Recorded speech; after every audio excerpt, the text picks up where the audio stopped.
जय लहूजी, जय भीम, जय महाराष्ट्र, जय Hind.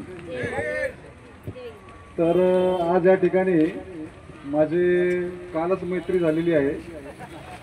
PC मोतेवाड साहेब यांनी या ठिकाणी एक छानसा कार्यक्रम आयोजित केलेला आहे। त्यांची संघटना भारतीय नवनिर्माण लहूजी सेना यांनी आज एक खरोखर एकदम असा उमदा कार्यक्रम या ठिकाणी आयोजित केलेला आहे।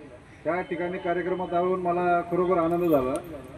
त्यांच्या काल माझा अगदी थोडा परिचय झालेला आहे, परंतु मी माहिती काढली तर त्यांचं समाजकार्य फार मोठं आहे। अशा कार्यक्रमाच्या माध्यमातून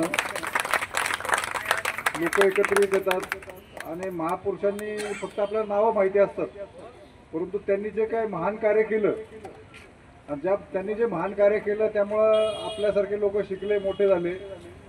जे नवीन मुलं जे या कार्यक्रमाला येतात त्यांना प्रेरणा मिळते आणि ते सुद्धा त्या महापुरुषांच्या कामातून प्रेरणा घेऊन पुढं काहीतरी ते एक मोठं होऊ शकतात। त्यामुळे असं कार्यक्रम आयोजित करणं फार महत्त्वाचं आहे आणि सर्व हे या ठिकाणी उपस्थित सर्वांना मी शुभेच्छा देतो। आणि मला जरा थोडंसं काम असल्यामुळं मी आपली सर्वांची रजा घेतो आणि सर्वांना शुभेच्छा देतो। जय लहूजी, जय भीम।